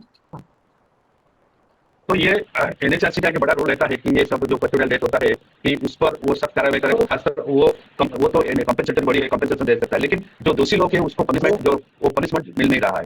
तो क्या होता है कि कंपनसेशन मिलने के बाद विक्टिम और आगे में इच्छा नहीं करता है वो उसको फर्दर केस को लेने के लिए, कोर्ट में लेने के लिए। अगर वो कोर्ट में जाता कि ये अगर एनएचआरसी का कंपनसेशन अवार्ड कर दिया मतलब वो दोषी मिल पा गया, और उसको लेके जो पनिशमेंट देना, उनको जेल जाना, फिर जो कुछ होना उसको कोर्ट में ले जाने का है, लेकिन वो विक्टिम फिर वो अगर नहीं करते, फिर वो विक्टिम भी जो हॉस्टाइल हो जाते हैं, वो पुलिस ऑफिसर उन पर दबाव बना लेता है, फिर वो डिपार्टमेंट भी बना लेता है, वो हॉस्टाइल हो जाता है। हम भी कितना वो हम भी जो अगर करेंगे तो फिर ये सब केस का एक्सपेंसेस है वगैरह हम पर भी चले जाता है, क्योंकि केस को टिल फैक्ट फाइंडिंग से लेकर इंटरवेंशन तक और कंपनसेशन अवार्ड तक हम इसको कम से कम 1 साल 2 साल 3 साल हम जो फॉलो करते हैं, उसके लिए भी हमारा जो एक्सपेंस होता है हम तो किसी से 1 रुपया भी नहीं लेते, लेकिन इसका भी हम फॉलो करते हैं एंड ऑफ द जस्टिस, उसको हम करते हैं। फिर वो कोर्ट लेने में क्या बात हो विक्टिम पर होता है। आप जानते हैं जो कस्टडी में जो डेथ होता है वो सब गरीब लोग होते हैं, खासकर जो अनप्रिविलेज्ड लोग होते हैं, उनका उतना साहस नहीं होता है कि उनका फाइनेंशियल का पर्स इतना परमिट नहीं करता है कि उनको कोर्ट में ले जाए। तो ये एक दिक्कत आता है हमारे लिए, हम सबके लिए एक चैलेंज आता है कि कंपनसेशन तो हम एनएचआरसी पे कर लेते हैं, लेकिन उसको फिर जो दंड देने का बात होता है वो नहीं कर पाते हैं। तो उसको कैसे हम क्या करेंगे, उसके लिए अगर कुछ हमारा एक पर्पस होगा, जैसे हमारा ग्रुप का पर्पस होगा, तो उसका कोई एडवोकेट होंगे तो उसको केस को हम कोर्ट में ले सकते हैं, लेकिन ये एक चैलेंज होता है, ये इसको थोड़ा नोट करिए। बाकी जो हम कहा कि इसको ये जो कस्टोडियल डेथ को लेके एक आप आरटीआई के थ्रू से एक आरटीआई लगाइए एनएचआरसी, क्योंकि ये तो एनएचआरसी को लगाइए कि पिछले आप 10 साल का फिगर लीजिए कि नहीं तो जितना भी साल लीजिए कि टोटल पुलिस कस्टडी में कितना डेथ हुआ है या आरटीआई से मांगा लीजिए, और जेल प्रिजन डेथ कितना डेथ हुआ है उसको लेके हम एक पीआईडी कर सकते हैं कि उसमें भी कितने लोग को कंपेंसेशन मिला, उसमें भी कितने लोग को कंपेंसेशन नहीं मिला, तक नहीं मिला, और उसका क्या जो दोषी पाया गया उसके खिलाफ में क्या कार्रवाई एनएचआरसी लिया, उसका पूरा एक आप आरटीआई में टोटल मंगाइए। हमारे पास अगर टोटल फिगर आ जाएगा तो उसको लेकर चाहे पीआई हो, चाहे आप जो बोल रहे हैं कि राष्ट्रपति को एक मेमोरेंडम दे सकते हैं फर्दर हम इंटरवेंशन, क्योंकि वो तो ये तो मुझे भी लगता है कि अभी आलोक जना का बात जज जी कर रहे थे, तो आलोक जना आपकी सर्विस में है तो कंपेंसेशन हुआ, फिर दंड हुआ, फिर क्या पनिशमेंट हुआ, वो तो अभी अच्छा सर्विस में बहुत सारा ऐसा है पुलिस ऑफिसर को जो हम मिलेंगे। हाँ प्रमोशन, ये प्रमोशन मिल रहा है उनको। वो अभी सरकार का वो क्या बोलते हैं उड़िया में गेला को बोलते हैं, मतलब ये चाहता बेटा हो गया है तो इसको हम क्या वो दंड मिला उनको, तो ये इसको हम सोचना चाहिए। सिर्फ ट्रांसफर कर देने से वो पनिशमेंट नहीं हुआ। अभी एक थाना से दूसरा थाने को ट्रांसफर कर उसमें क्या है। तो माखुनबाग का जो केस बोला था, माखुन सबसे बड़ा हेनस क्राइम था माखुनबाग का, आदिवासी को मार के थाने में उसको पॉइंट में कम कर दिया। लकीली उसका स्केलेटन का हम मिला, स्केलेटन से डीएनए का टेस्ट हुआ तो पता चला कि माखुनबाग, नहीं तो उसका एविडेंस मिटा दिया गया था, और एविडेंस मिटाने का कितना बड़ा क्राइम आप सब जानते हैं। तो ये मैं 2015 का केस हुआ था। तो ये सब घटना हो रहा है, इसको लेकर हम सब चिंतित है, लेकिन उसका हमारा एक हम भी वो अगर बोलेंगे तो हम भी आके उसको मान के फिर आपको हम सब दे सकते हैं। तो उसको लेकर हम क्या कर सकते हैं, सब मिलकर हम प्रयास करना चाहिए। और कुछ हो तो मैं बोलूंगा। धन्यवाद। बहुत बहुत धन्यवाद आपका। और जयंत कुमार दास साहब हमारे बीच में इंडिपेंडेंट उड़ीसा से हैं। तो जयंत कुमार दास जी, इस मामले में आपके अपने विचार क्या हैं? जस्ट जैन भाई 1 मिनट ओनली। मनोज भाई आपने जो कहा नेशनल ये ह्यूमन राइट कमीशन के जो रिपोर्ट के बारे में, तो let me tell you in financial year 2021-22 the National Human Rights Commission of India has reported 2152 deaths occurred in judicial custody and 155 deaths that occurred in police custody till 28 February 2022. These are the latest figures. Yes, Jai Das. Manoj ji जी थोड़ा आप भी बने रहिए, अभी मैं जब बोल रहा हूँ ताकि थोड़ा आपका भी सलाह रहेगा मेरा बोलने बीच में, ठीक है, थोड़ा इंपॉर्टेंट है। देखिए मैं एक ह्यूमन डिफेंडर एक्टिविस्ट हूँ, और बाकी जो है मैं खुद जेल जा चुका 3 बार, वो भी मनोज जी जानते हैं, परवीन जी खुद मिले थे मुझे जेल में। अभी दोनों के बारे में सुना मैं ताल्लुक हो गया। इतना जो है इस जेल में तो नहीं है ये कंपल्सरी किसी को कुछ पैसा दे कर रहा, लेकिन यहाँ पे भी होता है। जैसे झाड़पड़ा जेल है, वहाँ पे कोई भी बिग शॉट या तो कोई भी आदमी आ जाता है, उससे वो लेता है, लेता है। दूसरी बात है मैं चीज आ रहा हूँ, दैट इज जो डेथ होता है जुडिशियल जो कस्टडी में, पहला जब टॉर्चर, दूसरा लैक ऑफ मेडिकल ट्रीटमेंट। जैसे कोई भी एक्यूज पर्सन को थाने में ले आते हैं, उसका कुछ कोई बीमारी होता है, वो कंप्लेन भी करता है, लेकिन पुलिस वाला नहीं छूता है, उसे आइदर हार्ट चोक से और किसी वजह से वो मर भी जाता है, उसको कोई मेडिकल फैसिलिटी नहीं दिया जाता है। तीसरी बात है that is illegal bonding between police and judicial. ये होने से क्या है, तो पुलिस का जो हिम्मत पड़ता है कि कहीं किसी को भी टॉर्चर करे पुलिस स्टेशन में, और जेल अथॉरिटी का भी हिम्मत पड़ता है किसी को भी टॉर्चर करे। अब मैं खुद जानता हूँ जेल में जब वो जुडिशियल का कोई जुडिशियल ऑफिसर आता है, जैसे डिस्ट्रिक्ट जज हो, तो एक फॉर्मेलिटी नथिंग एल्स, उन सब जुडिशियल ऑफिसर डिस्ट्रिक्ट जज को पता होता है कि क्या जेल होता है। दूसरी बात है ये जो पैसा ये लोग वसूल करते हैं, इससे एक पोर्शन जज को जाता है। हम ये बोलते हैं, हम खुद जेल जज को हैं, क्योंकि हम जुडिशियल ऑफिसर या जजेस सुप्रीम कोर्ट हाई कोर्ट के अगेंस्ट में केस किया, इसलिए हम उसका हिम्मत करके हम बोल सकते हैं इसका एक पोर्शन जुडिशियल ऑफिसर को दी जाता है डिस्ट्रिक्ट का। उसके बाद हम और एक बात करते हैं, lack of awareness regarding section 41 of CrPC, क्योंकि जो कस्टोडियल डेथ या कस्टोडियल टॉर्चर होता है, नॉर्मली जो इलिटरेट है, बैकवर्ड क्लासेस हैं, जिनको कानून के बारे में कुछ पता नहीं होता है, उनको पर ज्यादा होता है।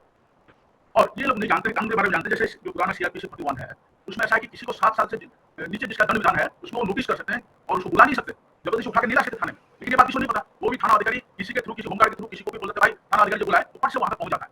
वहां पे वो नहीं बोलता है कि भाई मेरा अगेंस्ट क्या क्राइम है, क्या एफआईआर है और क्यों नोटिस भेजा नहीं भेजा, इसके बारे में नहीं पता होता। तो ये जो अवेयरनेस रिगार्डिंग दिस सीआरपीसी 41 के बारे में लोगों को नहीं पता, इसलिए ये कस्टोडियल डेथ या कस्टोडियल टॉर्चर जो बढ़ते जाता है।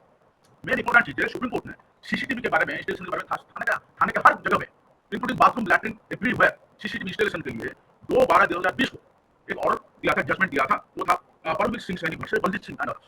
अभी तक ये मैं देख रहा था आज नेट में, अभी भी वो उसका सुनवाई चल रहा है, अभी तक कुछ केस, अभी तक उसका जो एफिडेविट नहीं दिया है कि हर थाने में उनका सीसीटीवी इंस्टॉलेशन हुआ है नहीं।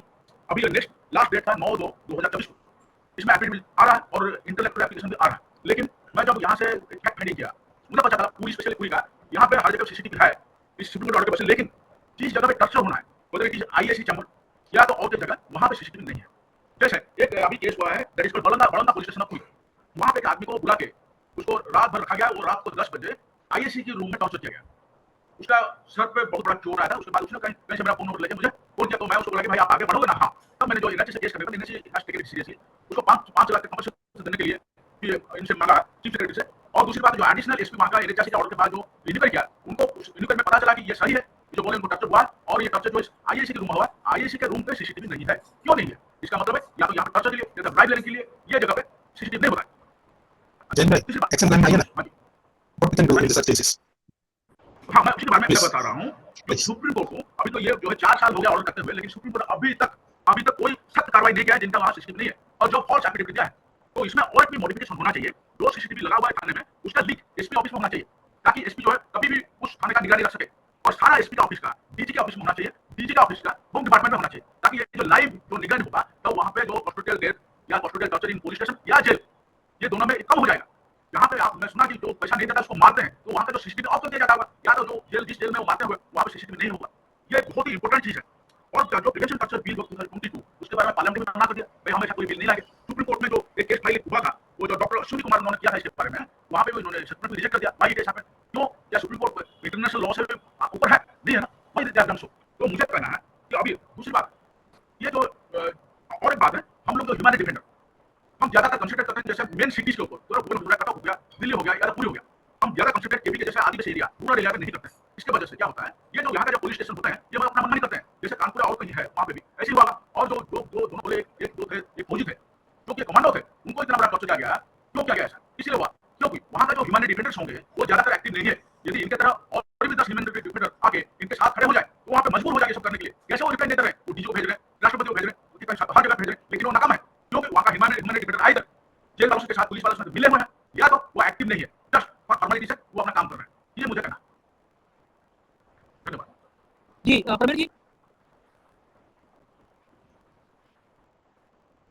अरुण कुमार गौतम जी भी हमारे बीच में कमांडो साहब, इसमें आपके कुछ प्रश्न है तो ये जयंत दास जी हैं और मनोज कुमार जेना साहब हैं, इनके समक्ष आप अपनी बात रखें और अपनी मेडी यहाँ पे प्राप्त करें प्लीज। जी हेलो जी सर, आ रही आवाज?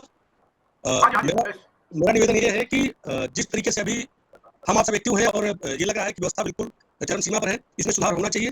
तो आप प्राइवेट डेबिट की भी बात की वो मैं देने के लिए तैयार हूँ, प्लस और जो भी और व्यक्ति है जिन्होंने जेल काटा है वो भी अभी दूसरे मोबाइल से हमारी बात चल रही थी, वो भी प्राइवेट डेबिट देने के लिए तैयार है। और पुलिस व्यवस्था जेल व्यवस्था दोनों बिल्कुल कुल मिलाकर के है कि भ्रष्टाचार का गढ़ बन चुका है और यहीं से सब चीज शुरू हो रहा है। तो निवेदन यही है कि इसको बिल्कुल अंतिम मुकाम तक पहुंचाया जाए और जो पीड़ित लोग हैं उनको न्याय मिले। मैं ये चाहता हूँ। जी धन्यवाद गौतम जी। मनोज कुमार, हाँ जी जयंत दास जी। मैं बोल रहा हूँ कि ये जो पीड़ित है ये मेरा और मनोज जी का नंबर ले लेने दीजिए उनको, ताकि वो समय समय पर कांटेक्ट में रहेंगे, क्योंकि ये खुद एक एक्टिविस्ट है, ताकि हम लोगों को भी अपडेट मिलता रहेगा वहाँ का भी माहौल के बारे में, क्योंकि वहाँ का माहौल उड़ीसा से बहुत ही खराब हो जा रहा है। जी, केंद्रीय जल विभाग के खासतौर पर मध्य प्रदेश में आप ये अंदाजा लगा सकते हैं। मैं सरकार से पूछता हूँ कि आप कोरोना के नाटक के, कोरोना बहुत ज्यादा है, मैं मानता हूँ कोरोना था, लेकिन केंद्रीय जल विभाग में 760 का स्ट्रेंथ कैपेसिटी उसका कैदियों का रहने का 760 का है, और केंद्रीय जल विभाग में 80 टाइम 2800 से 3000 3100 3200 इतना कैदी परमानेंट वहां पर बन रहते। आप सोचिए कि वहां पर आदमी सीधा लेट नहीं सकता, सिर्फ उसको ऐसे ईंटे की भांति जोड़ा जाता है, और वहां से जो ये शाम को जो लाकअप होता है, तो जब उनको लेटने का व्यवस्था होता है, मैं अपने आंखों से देखा हूं, गुजरा हूं, वहां पर जो पुराने लंबरदार होते हैं वो लात मार मार करके ऊपर शिफ्ट करते हैं, जैसे जोड़ा जाता है, ईंटे की भांति से जोड़ दिया जाता है। और यदि रात को किसी को टॉयलेट लगा तो बेचारा डर बस उसके पेशाब में जलन हो जाएगा, लेकिन टॉयलेट नहीं जाता कि हमारे तो रात भर लेटने के लिए कहीं मिलेगा नहीं, कहाँ बैठेंगे, कहाँ खड़े होंगे। ये स्थितियां वहां की है। खाज पूरे मतलब कुल मिलाकर के जो उनका प्राइवेट पार्ट्स है उसमें पूरा खाज हो रखा है, बड़े बड़े बाग रखे हैं, मतलब एक राक्षस की भांति। हाइजीन का कोई व्यवस्था नहीं। मैंने 2 बार स्वयं खड़ा होकर के जब अधीक्षक जी का राउंड हुआ उसमें मैंने बोला कि महोदय कम से कम इनको हाइजीन का व्यवस्था करवाइए, हाइजीन का प्रॉब्लम है। उन्होंने बोला कि बैठ जाइए, तो बैठ गया। दोबारा फिर जब दोबारा राउंड में 15 दिन बाद फिर मैंने बोला तो बोले कि सिर्फ आपको तकलीफ हो रही है? बोला नहीं सर हमारी कोई तकलीफ नहीं हो रही, हम तो दूसरे के लिए ही जेल में आए, तकलीफ किस चीज का है? बोले तकलीफ दूर कर दी जाएगी। तीसरी बार मैंने बोला ही नहीं। कुल मिलाकर के ये है कि जब आप ये सोचिए कि जो बंदा गोली से नहीं डरता, हम 2005 हमारी गोली लगी तो मैंने दुश्मन की गोली से नहीं करा, वहां पर जब मैं गया तो मेरे को उनका मार देख करके मेरा रूप पकड़ा। ये स्थिति होना चाहिए। कमांडो साहब जी, हेलो कमांडो साहब, आप जो स्थिति बता रहे हैं वो जेल का अंदर, और जो तो थोड़ा आप लिख के दीजिए, हो सके तो मैं एक एनएचआरसी को कह के उनको एक इंक्वायरी स्पॉट इंक्वायरी कराऊंगा तो जेल में। आप थोड़ा लिख के दीजिए। मैं तो अभी था 2 दिन पहले दिल्ली में एनएचआरसी में था, मैं 8 तारीख को भी जा रहा हूँ, मैं खुद वो लिखे, और अभी तो एक्टिंग चेयरपर्सन नहीं है, मैं सेक्रेटरी जनरल उनसे मिलकर उसका एक विजिट कराता हूँ उनका ऑफिस चलता, तो डिटेल रिवाइजल में क्या क्या। जी ऐसा है एक्चुअली, ऐसा किया जाए, मतलब एक सरप्राइज विजिट किया जाए, क्योंकि सरप्राइज विजिट नहीं हुआ तो ये लोग है ना, ये मतलब पहले से इंटीमेट करके आएंगे तो ऑटोमेटिकली वहाँ पे एक 5 स्टार होटल का फैसिलिटी को बना देंगे, ठीक है ना। तो एक सरप्राइज विजिट हो होटल में, ठीक है। जैसा है मुझे पता है एक जज उड़ीसा हाईकोर्ट है, शायद संजीव पानी का ही, इन्होंने एक बार सरप्राइज विजिट किया जेल में, ठीक है। उसके बाद सारा सिस्टम उड़ीसा जेल का बहुत ही सुधर गया था। तो आप वो डिस्कशन करके एनएचआरसी का सरप्राइज विजिट करवा दीजिए। सर माफी चाहूंगा, निवेदन ये है कि जब विजिट हो तो हमारे पास सूचना हो, मेरे को साथ ले लिया जाए, मैं पूरा वहीं पर सब चीज बता दूंगा कि यहाँ पर चीज हो रहा है, क्योंकि मैंने 6 महीने जेल के अंदर रहा है, 6 महीने गुजारे, हमको वहाँ की पूरी एक गौतम जी जी। ये बताया जाता है कि जहाँ पर ये मारपीट और सारी चीजें की जाती है, टॉर्चर का काम किया था, वहाँ सीसीटीवी कैमरा नहीं लगा, कौन सा लोकेशन है और क्या ये बीच में नहीं, वो सीसीटीवी कैमरा जो गोल चक्कर है जहाँ पर मुलाजा होता है, जहाँ पर मारपीट होता है, सीसीटीवी कैमरा वहाँ पर है ही नहीं, उसके आसपास तक नहीं है। आप कितने दिन पहले का बात कर रहे हैं? अभी भी वर्तमान के अभी जो ना आप जो जेल में रह रहे थे कितने दिन पहले? मैंने सर जनवरी 2023 में छूट करके आया हूँ, एक साल अच्छा हो गया। अच्छा, जी, एक साल। तो बढ़िया है। आप जो लिख के दीजिए, हो सके तो आपका जो जेल का जो परिस्थिति आपने चला, आपके उदाहरण देखे केस हम फाइल कर सके, और हो सके तो वो आपको बुलाएंगे, नहीं तो आपसे पूछताछ भी करेंगे। बिल्कुल एकदम एकदम आप एक मेरा वो व्हाट्सएप में आपका डिटेल दे दीजिए, इंग्लिश में दे दीजिए, हिंदी में मैं पढ़ नहीं सकता, जो कुछ एडिट करना है, जो कुछ करना है मेरे को इंग्लिश में करना रहेगा। 943717 94371 7891 7891 जी, मनोज जैन। मुझे राइट कीजिएगा। आप मुझे व्हाट्सएप में वर्ड फाइल में भेज दीजिए, आप टाइप करा के वर्ड फाइल में भेज दीजिए। जी जी, एक पीडीएफ तैयार करवा के देता हूँ। ना पीडीएफ नहीं, वर्ड में मैं कुछ चेंजेस करूंगा। अच्छा, और पीडीएफ दोनों दे दीजिए, लेकिन फाइल कभी डिस्टर्ब होती है, आपके पीछे पीडीएफ में जो ऐसे कैसे आपने आवेदन बनाया हुआ है उसी का आप इंग्लिश में ट्रांसलेशन करवा करके एमएस वर्ड फाइल में दे दीजिए। ओके। ओके, शिवानंद भाई, दो बात मैं बोलना चाहता हूँ प्लीज। एक नंबर 1 जो कमांडो है, क्या है आपका कमांडो है ना, 107 जी शिवानंद, ओके, आपने जो बताया पूरा डिटेल पॉइंट वाइज बना के दीजिए, तो कम से कम टाइम लगे। बेस्ड ऑन दैट मनोज भाई और जैन भाई दोनों आपस में चर्चा करेंगे कि कौन क्या चीज कैसे काम करेंगे। तो ह्यूमन राइट एक्टिविटीज के जिम्मेदारी हम लोग जैन भाई और मनोज भाई बोथ ऑफ यू से कैसे देते हैं, और जो डॉक्यूमेंटेशन उनको देंगे हर चीज की कॉपी शिवानंद भाई को दीजिए कि कभी कोई दिक्कत हुई तो शिवानंद भाई से बात कर सके। जी इसकी सबसे मनोज भाई, जैन भाई निवेदन ये दूसरी चीज, सेकंड थिंग, दूसरी बात ये आती है कि जैसे मनोज जैन भाई ने कहा कि डॉक्टर के कोई फिगर्स नहीं है, मैं आपको थोड़ा सा दे देता हूँ जिसमें help you in your complaint या पिटीशन या जो भी डालेंगे उसमें। नेशनल कैंपेन अगेंस्ट टॉर्चर एनसीएटी, उनकी रिपोर्ट है 2019 का, जिसमें कहा गया है कि 1606 डेथ हुई थी, which occurred in judicial custody, 1606 and 125 death occurred in police custody। तो ये मैटर जो है उसके अंदर में हम लोग एनसीएटी को भी देखेंगे। I will try to collect some figures and send to both of you, report to Shivanand भाई। Is this okay? अच्छा प्रवीण जी, मैं और ये तो हम इंटरवेंशन करेंगे, लेकिन वो ब्रॉडर पर्सपेक्टिव में मैं अगर चाह रहा हूँ कि हमारा जो एमपी जो फ्रेंड है, एमपी का मध्य प्रदेश का, एक जेल रिफॉर्म पर एक सेमिनार किया जाए। अभी आपने जो बोला उसी पे आ रहा हूँ। तो उसमें क्या होगा कि आप जिसको बुलाए, लेकिन एनएचआरसी का ऑफिशियल को चेयरपर्सन और मेंबर को बुला के उसके सामने ये जो नेक्स्ट वीक के लिए शिवानंद भाई चलेगा नेक्स्ट संडे? बिल्कुल ठीक है ना। नहीं आप सुनिए ना, आप क्या ये वर्चुअल करें? मैं वर्चुअल नहीं, मैं ये करना चाहता हूँ, फिजिकल करना चाहता हूँ। डिजिटल इसमें करेंगे, सेम प्लेटफॉर्म, दिस प्लेटफॉर्म। अरे क्यों आप एक कम से कम तो ये बुलाइए सारे लोग को मध्य प्रदेश से, कम से कम 100 एक्टिविस्ट को बुलाए, उसके सामने उनको नंगा करिए। फिजिकल चाहते हैं लोग, फिजिकल चाहते हैं तो सारे लोगों को फिजिकल और डिजिटल फिजिकल करिए। हाँ वो तो हो जाएगा, हो जाएगा, आप टाइम पूरा नहीं करना चाहिए। अरे वाह में करिए, पहले ठीक है सर, हम जान जी यहाँ से आएंगे वहाँ से। ठीक है, इसी कर सकते हैं। तब ऐसी जगह करें ताकि सब लोग आ सकें। ऐसा सेंटर बना के देखिए कहाँ आने का दिक्कत होगा तो हमें थोड़ा दिक्कत लेना पड़ेगा। जेल में जो लोग मार खा रहे हैं उससे तो हमारी दिक्कत कम होगी, हमें तो स्पॉट में जाना चाहिए, रिवा नहीं जाना चाहिए। सो कौन से रीवा में आप आइए, यहाँ पे व्यवस्था है, बाकी पूरी जगह व्यवस्था अरेंज करने के लिए भी थोड़ी सी दिक्कत होगी। यहाँ पे रीवा बेस्ट रहेगा सर। रिवा की बात कर रहा हूँ मैं। रीवा जेल भी है, और सबसे बड़ा उदाहरण मैं रहूंगा कि मैं जेल के अंदर देखिए प्रशंसा पत्र लिखा है ना सर, ये मैं प्रशंसा पत्र हासिल करने के बाद अगर जेल के खिलाफ आप शिवानंद भाई जिस दिन सेमिनार होगा, जिस दिन सेमिनार होगा, एक मिनट मनोज भाई, आप और शिवानंद भाई डिसाइड कर लीजिएगा। हाँ। शिवानंद भाई का नंबर मैं आपको शेयर कर देता हूँ। ये जो पासपोर्ट है ना आपका पोस्टर में, वो पासपोर्ट डिजीज नंबर। तो जिस दिन सेमिनार होगा उस दिन पहले हम जेल विजिट करेंगे।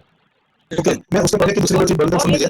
और जो प्लानिंग जो रिवा लेवल का है उसके लिए शिवानंद भाई से आप टेलीफोन में भी चर्चा करो या व्हाट्सएप में करो या जो जिस तरीके से भी करना होगा। बेसिकली इनके जो सजेशंस हो जाए they can go ahead. Next week के प्रोग्राम है, एक वीक में तो ये होगा नहीं, फिजिकल हो सकता है क्या? विदिन 1 वीक फिजिकल विजिट होने तो संभव नहीं है, इसके नहीं लिए हो सकता है। आप आराम से एंड ऑफ द जुलाई रखिए। Yes, take your time. तो नेक्स्ट संडे के लिए इसका पार्ट 2 रखिए इस प्रोग्राम का, जिसके अंदर हम लोग क्रिमिनल एडवोकेट को भी बुलाते हैं और दूसरे हमारे साथ जेल के जो है बिहार जेल के जो पिताजी थे जो उनको भी कोशिश करता हूँ मैं, यदि इफ फ्री नेक्स्ट संडे उनको भी बुलाते हैं। तो जेल मैनुअल में बाकी के लिए क्या होगा, मैं अगर कोई हमारे यहाँ जेल का जो डीजी रह चुके हैं, जो उनको अगर मैं पूछूंगा संतोष उपाध्याय अगर वो रहेंगे, क्योंकि जेल उड़ीसा का प्रिजन रिफॉर्मर कुछ काम के हैं, तो उनको वेबिनार में है तो कोई प्रॉब्लम नहीं होगा ज्वाइन करने में। ना कुछ प्रॉब्लम नहीं। मैं वो नहीं उपाध्याय है क्या जो मैं समय बोला था, तो 3 तारीख है सीपीसी में और उनको जज बोल रहे कि ऐसा हो नहीं सकता है। संतोष उपाध्याय की बात करें?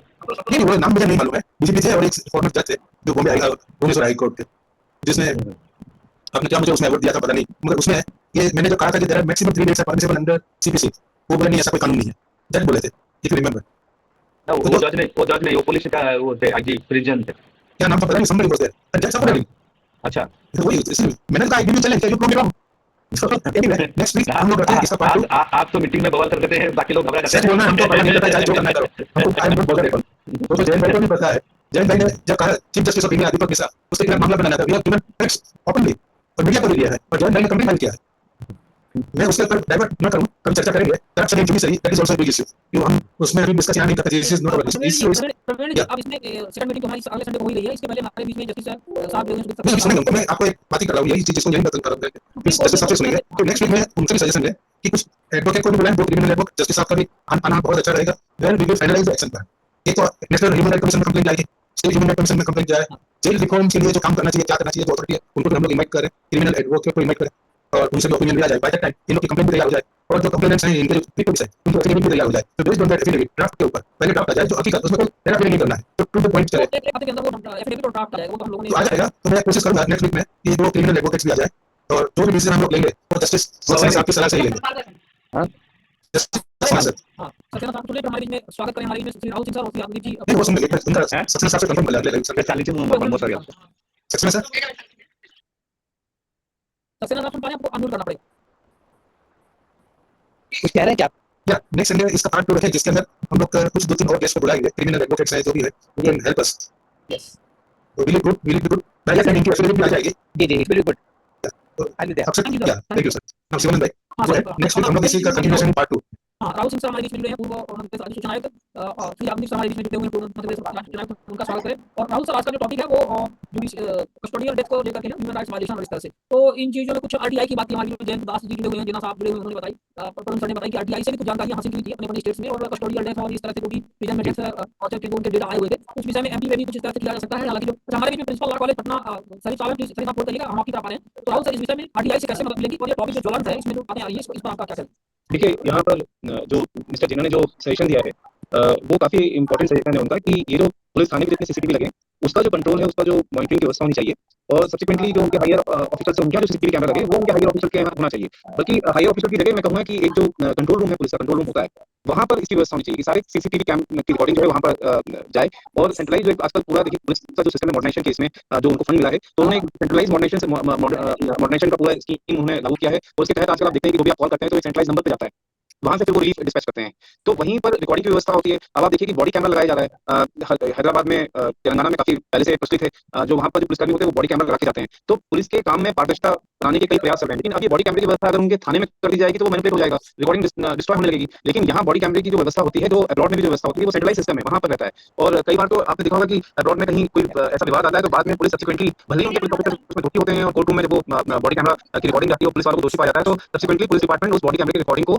पारदर्शिता के मापदंड उसको सार्वजनिक भी करते हैं। लेकिन हमारे यहाँ क्या हो रहा है, हमारे यहाँ मतलब स्थिति बहुत ही खराब है इस वक्त। और जो सीसीटीवी कैमरे से मेरे सामने आरटीआई आई थी, और वहाँ जो पुलिस थाने में जो मारपीट होती है, उसमें जो विक्टिम जो पक्ष है वो हमारे सामने आरटीआई दायर, या तो सीसीटीवी उस समय कैमरा खराब था इसलिए रिकॉर्डिंग नहीं हो पाई, या फिर जो एप्लीकेशन प्रोसेस किया गया है उसमें देरी हो गई है। इसीलिए मैंने आपको याद होगा शिवानंद जी, मैंने एक डीजीपी मध्य प्रदेश को एक आरटीआई केस में एक बकायदा एक नए उसमें रूल्स बना करके उनको भेजा था। मैंने कहा था कि अब आप जो रिकॉर्ड मेंटेनेंस है, चूंकि इन्फॉर्मेशन कमीशन का विषय है, तो मैंने कहा था कि अब आप सीसीटीवी के रिकॉर्ड जो है वो आप तब तक डिस्ट्रॉय नहीं करेंगे जब तक उसका अपील का निराकरण नहीं हो जाता है। दूसरा मैंने कहा कि जैसे ही जिस अधिकारी के पास भी सीसीटीवी कैमरे के लिए अगर एप्लीकेशन आती है, तो ये जो अक्सर बहाना आता है कि 5 दिन लेट हो गया, 1 दिन लेट हो गया, 2 दिन लेट हो गया, ये प्रोसेस में ही डिले कर देते हैं एप्लीकेशन को नीचे भेजने में। एसपी के पास, एसपी ऑफिस में आरटीआई आई तो पड़ी रही है आरटीआई एप्लीकेशन, उसके 5 दिन बाद वो मूव करते हैं, उसके बाद मालूम पड़ा तब तक वो जो सीसीटीवी फुटेज का ड्यूरेशन है वो ओवर हो गया, और वो उस चक्कर में सीसीटीवी फुटेज डिलीट हो गए। तो मेरा कहना है कि ये बहानाबाजी नहीं चलेगी। अब उसमें मैंने फिर डीजीपी को मैंने कहा था कि the moment RTI application land होती है किसी भी ऑफिसर को, उसमें वो उसको उसी समय तत्काल उसको फॉरवर्ड करें, और इन केस अगर ये एप्लीकेशन इस कारण से अगर जानकारी नहीं मुहैया करवा पा रहे हैं कि ये फुटेज डिलीट हो गए, तो उसमें डिले के कारण के लिए जो ऑफिसर जिसके पास ही लैंड होगी एप्लीकेशन, उसको भी दोषी बनाया जाएगा कि आपने इन्फॉर्मेशन को ऑफसेट करने का काम किया है, अवरुद्ध करने का काम किया है। तो यहाँ मुझे लग रहा है कि इसमें काफी कुछ काम करने की जरूरत है, और जैसा मिस्टर जिन्ना ने भी सजेस्ट किया है, उस हिसाब से एक मॉनिटरिंग की व्यवस्था है, सेंट्रलाइज मॉनिटरिंग की व्यवस्था पर हमें जोर देना चाहिए कि सारी जो रिकॉर्डिंग है वो एक जगह आए, और ये जो बहानेबाजी चलती है, क्योंकि आपने देखा सुप्रीम कोर्ट की जो मेन मंशा रही है, और मैं ये कहता हूँ कि इसको जब हम रिफॉर्म के तौर पे देखते हैं तो आपको पुलिस वालों को भी कन्विंस करना होगा, और पुलिस वाले इजीली कन्विंस हो जाएंगे। अभी 15-20 दिन पहले का मामला है मदुरई में, वहाँ पर पुलिस स्टेशन में एक व्यक्ति को रात के 1 बजे उठाया गया, रात के 1 बजे उसको थाने में लाया गया, और 1 बजे का, सॉरी माफ कीजिएगा, 1 बजे का क्राइम रिपोर्ट किया गया था कि वहाँ पर चोरी हुई है। बाद में उन्होंने सीसीटीवी देखा वहाँ पे नेबरहुड में, तो मालूम पड़ा कि एक व्यक्ति वहाँ पे सस्पिशियसली घूम रहा था, तो उसको फिर मॉर्निंग में उसको थाने तलब किया गया। थाने तलब करने के बाद उसको पूछा गया कि भाई आप रात के 1 बजे उस घर पे जहाँ पे चोरी हुई थी वहाँ क्या कर रहे थे। वहाँ पर फिर उनके खैर फिंगरप्रिंट से सब लिए गए, और उसके बाद सब्सिक्वेंटली उस व्यक्ति को रिलीज कर दिया गया। उसके बाद घर जाके उस व्यक्ति की डेथ हो गई। बाद में बड़ा विवाद उठा, उसके परिजनों का कहना था कि इनको थाने में टॉर्चर किया गया और इसीलिए इनकी डेथ हुई है। पुलिस के पास सीसीटीवी कैमरा था, उन्होंने बाहर का कैमरा, अंदर कैमरा, सारे कैमरे जो थे वो उन्होंने उसकी रिकॉर्डिंग उनके परिवार को उपलब्ध कराई। पूरी ट्रांसपेरेंसी के साथ उन्होंने काम किया। उन्होंने बताया कि भाई देखिए ये हमने इसमें कहीं से भी इसमें कोई मारपीट नहीं की है, हमने सिर्फ कैजुअल पूछताछ की और उसमें फिंगरप्रिंट्स लिए हैं और तब जाकर के उनकी फैमिली कन्विंस हुई और उसके बाद बकायदा पोस्टमार्टम भी पूरा सीसीटीवी में हुआ और उसकी भी रिकॉर्डिंग उनको दी गई और इस तरह से फैमिली को कन्विंस किया गया। तो मेरा कहना है कि ये पुलिस वालों के लिए भी जो अक्सर उन पर भी आरोप लगते रहते हैं तो उनके लिए भी एक मुझे लगता है कि अगर वो पारदर्शिता रखेंगे अपने कामकाज में सीसीटीवी को लेकर खासतौर से तो वो भी कई आरोपों से बच सकते हैं। जी शिवानंद जी। धन्यवाद सर। सीसीटीवी को लेकर आपने स्टेप दिया तो ये तो बहुत अच्छा है, लेकिन जेल की बात हो रही थी कि जेल में जहाँ इस तरह से घटनाएं होती हैं, जहाँ मारपीट हुआ करती है और गौतम जी यहाँ पे काउंटर गौतम जी जुड़े हुए हैं हमारे इलाके से, इनके साथ बहुत टॉर्चर वगैरह हुआ था। मतलब इनके साथ तो कम हुआ था लेकिन इन्होंने देखा कि बहुत सारे टॉर्चर हुए और अभी भी हाल की घटना बड़ी हुई थी जिसमें जेल के अंदर टॉर्चर की बातें आई, उसको लेकर के था। तो वहाँ ऐसा बताया जाता है कि कई सारे लोकेशन पे सीसीटीवी लगे ही नहीं होते हैं, मतलब जहाँ पे घटना होती है। तो आपने अच्छा कहा कि सीसीटीवी के लिए प्रयास किया जाना चाहिए, इससे ट्रांसपेरेंसी बढ़ेगी। हमारे भी शरीफ साहब मोहम्मद शरीफ पटना लॉ कॉलेज अच्छा जैन गांधी बीच। हाँ बोलिए। हाँ जी, ऐसा है जो सीसीटीवी के बारे में बोल रहे हैं, सुप्रीम कोर्ट ऑलरेडी उसका जो जजमेंट दिया है उसमें डायरेक्शन दिया है कि मिनिमम 6 मंथ के लिए हर थाने का, हर जेल का सीसीटीवी रिकॉर्ड प्रिजर्व रहना चाहिए और जब कोई ह्यूमन राइट कमीशन या डिफेंडर उसको चाहता कि अपलोड के लिए उसको अपलोड करना चाहिए। ये सुप्रीम कोर्ट का जो जजमेंट है वो उसका जो जजमेंट का ये दे रहा हूं मैं details, that is called Paramvir Singh Saini versus Ajit Singh. Jain ji ये जजमेंट तो सबको मालूम है, दिक्कत क्या हो रहा है कि ग्राउंड लेवल पे जो इम्प्लीमेंटेशन होता है ना उसकी बात हो रही है। ग्राउंड लेवल पे हम लोग जो यहाँ पे जो स्ट्रगल देख रहे थे, इवन जो पुलिस में जो उन्होंने जो ये इम्प्लीमेंट करना था वो हाफ हार्टेडली किया। वो उन्होंने जैसे कई जगह उन्होंने 6 महीने का कर दिया, कई जगह उन्होंने उसका जो ड्यूरेशन रखा हुआ है उसके ऊपर एप्लीकेशन। अरे दूसरी एक और चीज, मैंने तो अभी बीच में एक जब पुलिस वाले से पूछा मैंने कहा कि ये रिकॉर्डिंग कैसे नहीं है तो उन्होंने बोला कि साहब इसमें हमारी गलती नहीं है, ये सीसीटीवी कैमरा खराब पड़ा हुआ था और हमने अपने ऑफिसर्स को बकायदा लिखित में नोटशीट भेजी हुई है कैमरा रिपेयर करवाने के लिए, वहां से कोई एक्शन नहीं हुआ है। अब आप उसमें किसको अकाउंटेबल मानेंगे?